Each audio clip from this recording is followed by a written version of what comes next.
ఒకప్పుడు ఫోన్ అనగానే BSNL landline phone. ఈ ఫోన్ కనెక్షన్ కోసం సంవత్సరాలు వెయిట్ చేసేవాళ్ళు జనం. ఒక ఇంట్లో ఫోన్ ఉందంటే నిజంగా ఆ ఇంట్లో వాళ్ళు చాలా ప్రివిలేజ్డ్. ఆ ఊర్లో చుట్టుపక్కల వాళ్ళందరూ ఆ ఫోన్ నెంబర్ అడిగి వాళ్ళ చుట్టాలకి బంధువులకి ఎమర్జెన్సీలో ఫోన్ చేయమని ఇచ్చేవాళ్ళు. అది బిఎస్ఎన్ఎల్. భారతదేశాన్ని టెలిడెన్సిటీ పెంచిన ఒక రారాజు బిఎస్ఎన్ఎల్. కానీ బిఎస్ఎన్ఎల్ ఈ రోజున రక్తం ఓడుతోంది. అసలు ఏంటి గతి? బిఎస్ఎన్ఎల్ కాదు, పబ్లిక్ సెక్టర్ అండర్టేకింగ్స్ చాలా వరకు ఇదే గతిలో ఉన్నాయి. లాస్ట్ ఇయర్ అంతా మనం చూసాం ఎయిర్ ఇండియా. ఒక 2 ఏళ్ళు అయితే ఎయిర్ ఇండియా అమ్మకానికి పెట్టినా కొనటానికి ఎవరు రాలేదు. 61,000 కోట్ల అప్పులు. చివరికి టాటాస్ వచ్చారు.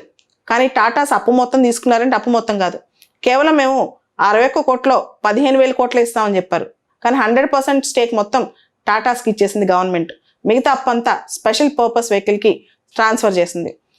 పోనీ మనం ఎంటర్ప్రైజెసే అమ్ముతున్నాం అంటే కేవలం ఎంటర్ప్రైజెసే కాదు, అసెట్స్ కూడా అమ్ముతున్నాం.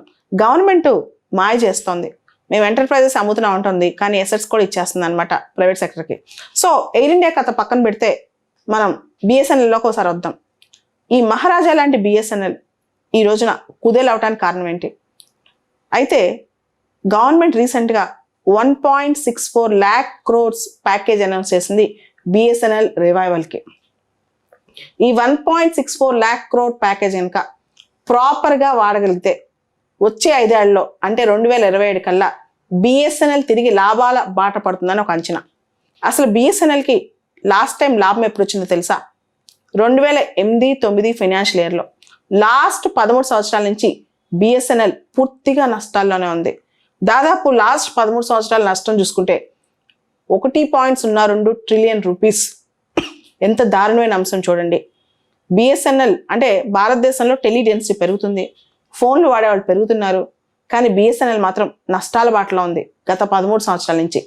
దీనికి కారణాలు ఏంటి? అసలు ఏంటి బిఎస్ఎన్ఎల్ కథ? కొన్నిసార్లు మనం ఆలోచించాల్సిన అవసరం కూడా ఉంది. ముందుగా రూరల్ టెలిడెన్సిటీ, ముఖ్యంగా రూరల్ వైర్ లైన్ అంటే వైర్లెస్ కాకుండా వైర్ లైన్ కనెక్టివిటీలో ఇప్పుడు కూడా బిఎస్ఎన్ఎల్ దిక్కు.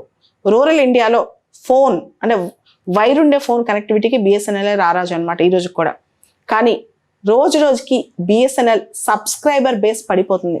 అందరూ బిఎస్ఎన్ఎల్ ఫోన్లోంచి ఇతర కనెక్షన్స్లోకి వెళ్ళిపోతున్నారు. మీకు తెలుసు ఇండియాలో ప్రైవేట్ ప్లేయర్స్ ఈ జియో, కానీ మేజర్గా ఇప్పుడు జియో వల్లే అందరికీ పెద్ద దెబ్బ. జియో తీసుకోండి, భారతీ ఎయిర్టెల్ తీసుకోండి, వోడాఫోన్ ఐడియా తీసుకోండి. ఈ 3 ప్రైవేట్ ప్లేయర్స్ ఇప్పుడు స్ట్రాంగ్గా ఉన్న ప్లేయర్స్. అండ్ ఒక పక్క బిఎస్ఎన్ఎల్. సో ఇంతకుముందు అంటే దాదాపు మనం చూస్తే ఒక 15 సంవత్సరాల క్రితం మార్కెట్ షేర్ బిఎస్ఎన్ఎల్ది ఎప్పుడైతే ప్రైవేట్ ప్లేయర్స్ వచ్చారో 2005 ఆ టైంలో, 2005 అనేది టెలికాం సెక్టర్కి ఒక land mark year, water shed movement అని చెప్పొచ్చు. ఆ టైంలో ప్రైవేట్ ప్లేయర్స్ వచ్చారనమాట. ఆ టైంలో బిఎస్ఎన్ఎల్ షేర్ దాదాపు 21%, 22% ఉండేది. ఇప్పుడు అది 10%కి పడిపోయింది. 10% మార్కెట్ షేర్ బిఎస్ఎన్ఎల్ది. మిగతా 90% ఈ మూడిటిది, జియో కానీ, భారతీ ఎయిర్టెల్ కానీ, వోడాఫోన్ ఐడియా కానీ.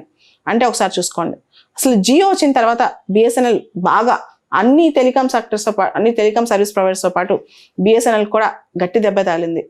జియో చేసిన మాయ అంటే త్రోయివే ప్రైజెస్కి, చాలా చీప్ కాస్ట్కి మార్కెట్ని ఆక్యుపై చేసింది.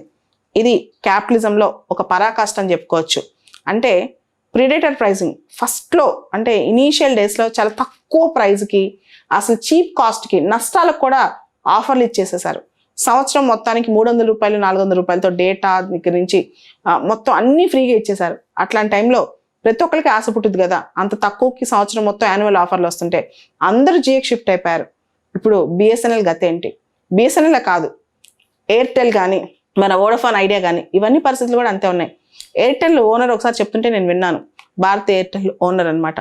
భారతదేశంలో చీపురు కట్లు ఇంకే బిజినెస్ చేసుకున్న బెటరు టెలికాం సర్వీస్ ప్రొవైడర్ కన్నా అంటే అంత దారుణంగా నష్టపోయింది టెలికాం సెక్టర్. అప్పులు కూడా కట్టలేకపోయారు, గవర్నమెంట్ చెల్లించాల్సిన రాయల్టీ కూడా కట్టలేకపోయారు. ఇలాంటి పరిస్థితిలో అందరూ ఉన్నారు. బిఎస్ఎన్ఎల్ అయితే ఇంకా దారుణమైన పరిస్థితి అనమాట. సో బిఎస్ఎన్ఎల్కి లాస్ట్ 13 సంవత్సరాల నుంచి ప్రాఫిట్ లేవు, అది చూసాం. అండ్ 2005-06 సంవత్సరంలో 21% మార్కెట్ షేర్ ఉండేది బిఎస్ఎన్ఎల్. ఇప్పుడు దాదాపు అది 10%కి తగ్గిపోయింది. బిఎస్ఎన్ఎల్లో సబ్స్క్రైబర్స్ నుంచి వచ్చే రెవెన్యూ చాలా తక్కువ. Average revenue per user per month ఇతర టెలికాం సర్వీస్ ప్రొవైడర్స్కి వచ్చే రెవెన్యూస్తో కంపేర్ చేసుకుంటే పర్ యూజర్ పర్ మంత్ బిఎస్ఎన్ఎల్లో చూస్తే average revenue per user per month అనేది ఒక్కొక్క సబ్స్క్రైబర్కి మిగతా వాళ్ళతో కంపేర్ చేస్తే 2.5% తక్కువ. అంటే అర్థం చేసుకోండి, చాలా దారుణంగా తక్కువ రెవెన్యూస్ వస్తున్నాయి. 2006 సంవత్సరంలో మనం చూస్తే బిఎస్ఎన్ఎల్ రెవెన్యూ 40,000 crores ఉంటే 2022లో 19,000 కోట్లే ఉంది. అంటే 16 ఏళ్ళకి సగం అయిపోయింది అనమాట రెవెన్యూ ఆల్మోస్ట్. అండ్ ఖర్చులు మాత్రం పెరిగిపోయాయి. ఒకప్పుడు బిఎస్ఎన్ఎల్ క్యాపిటల్ ఎక్స్పెండిచర్ రైల్వేస్ కన్నా ఎక్కువ ఉండేదంట. కానీ ఇప్పుడు బిఎస్ఎన్ఎల్ అప్పుల బారు, అంటే 20,000 19,000 కోట్లు బిఎస్ఎన్ఎల్ రెవెన్యూ వస్తుంది, ఖర్చులేమో 30,000 40,000 కోట్లు అయిపోయాయి. దాంతో ప్రతి సంవత్సరానికి బిఎస్ఎన్ఎల్కి ఇది తలకెత్తలేని భారంలా తయారైందనమాట.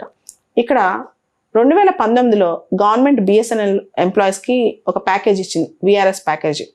దాదాపు 1,50,000 మంది ఉండే ఎంప్లాయీస్ మనం చూస్తే కనుక 1,80,000 మంది బిఎస్ఎన్ఎల్ ఇంతకుముందు ఎంప్లాయీస్ ఉండేవాళ్ళు 2018లో. అది ఇప్పుడు దాదాపు 62,000-63,000కి వచ్చారనమాట.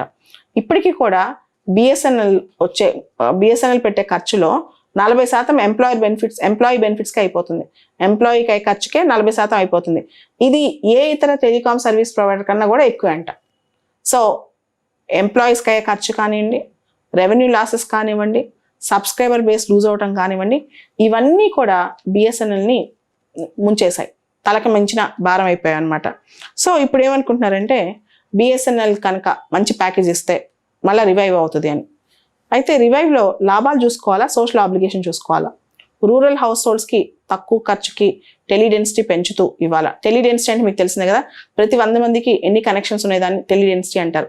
అసలు భారతదేశంలో ఒక రోజున టెలిడెన్సిటీ పెరగడానికి కారణం బిఎస్ఎన్ఎల్. కానీ అట్లాంటి బిఎస్ఎన్ఎల్ ఈ రోజున ఇంత దారుణమైన స్థితిలో ఉందన్నమాట. సో బిఎస్ఎన్ఎల్ ఇప్పుడు 2 ఆప్షన్స్: ప్రైవేట్ సర్వీస్ ప్రొవైడర్ లాగా పనిచేయాలా, లేకపోతే గవర్నమెంట్ లాగా బిఎస్ఎన్ఎల్ చెత్తకిలిబడి కూర్చోవాలా. రెండోది, ప్రైవేట్ వాళ్ళు ఆల్రెడీ 5Gలోకి వెళ్ళిపోయారు, ట్రయల్స్ కూడా అయిపోయి 5Gలోకి ఎంటర్ అవుతున్నారు. బిఎస్ఎన్ఎల్ మాత్రం ఇంకా 4G టెక్నాలజీకే డబ్బులు సరిగ్గా లేవు. ఇప్పుడు 1.64 lakh crore ప్యాకేజ్లో 44 కోట్లు 4G వాటికి రిఫార్మేషన్కే డబ్బులు సరిపోతున్నాయి అనమాట. సో ఇవన్నీ పక్కన పెట్టి ప్రతి పబ్లిక్ సెక్టర్ ఎంటర్ప్రైజ్లో ఉన్న ప్రాబ్లమ్స్ లాగానే అక్కడ లెథార్జీ కానీ, ఎంప్లాయీ రిలేషన్షిప్లో ఎంప్లాయీస్ కాంప్లజెన్సీ కానీ, తీవ్రమైన ఖర్చులు కానీ, పెన్షన్స్ కానీ, ఇవన్నీతో పక్కన పెడితే బిఎస్ఎన్ఎల్ ఈ రోజున గవర్నమెంట్కి అది ఓన్ కంపెనీ కదా. ఇప్పుడు ఇది నష్టాల బారిలో పడితే ఎలా ఉంటుంది? కొత్తగా వచ్చిన ఐటీ మినిస్టర్ ఒక మాట చెప్పారు, అశ్విన్ వైష్ణవ్ ఒక మాట అన్నారనమాట. బిఎస్ఎన్ఎల్ ఎంప్లాయీస్ అందరికి ఒక వార్నింగ్ ఇచ్చారు, పర్ఫార్మ్ ఆర్ పెరిష్. మీకు 24 months టైం ఇస్తున్నాను, కాంప్లసెంట్గా ఉండకండి, కష్టపడి పని చేయండి. కష్టపడి పని చేసే వాళ్ళకి ఇక్కడ స్థానం ఉంటుంది, లేకపోతే విఆర్ఎస్ తీసుకుని వెళ్ళిపోండి అని చెప్పేశారు. సో ఇంత ఘాటుగా ప్రభుత్వం బిఎస్ఎన్ఎల్ ఎంప్లాయీస్ మీద రియాక్ట్ అవటం కూడా మనకు చూస్తున్నాం అనమాట. ఓవరాల్గా బిఎస్ఎన్ఎల్ రివైవ్ అవుతుందా అవదా? చాలా క్వశ్చన్స్ మనకు వస్తున్నాయి. ఎయిర్ ఇండియాని చూసాం, వైజాగ్ స్టీల్ ప్లాంట్ ఇష్యూ చూస్తున్నాం, తర్వాత ఇప్పుడు బిఎస్ఎన్ఎల్ చూస్తున్నాం. ఓవరాల్గా ప్రభుత్వ ఆధీనంలో ఉన్న సంస్థల ఈ పరిస్థితి ఏంటి? దీనికి కారణం ఎవరు? దీన్ని ఇంకా కొన్నాళ్ళు పోతే రైల్వేస్ నమ్మేస్తారేమో, అలాంటి పరిస్థితే కనపడుతుంది అనమాట. సో ఇవన్నీ రాకుండా ఉండాలంటే ఇమీడియట్గా గవర్నెన్స్లో మార్పులు రావాలి, గవర్నెన్స్ స్ట్రక్చర్లో మార్పులు రావాలి, ప్రైవేట్ మోడల్స్ ఖచ్చితంగా రావాలి, గవర్నమెంట్లోనే కాంప్లసెన్సీ పోవాలి.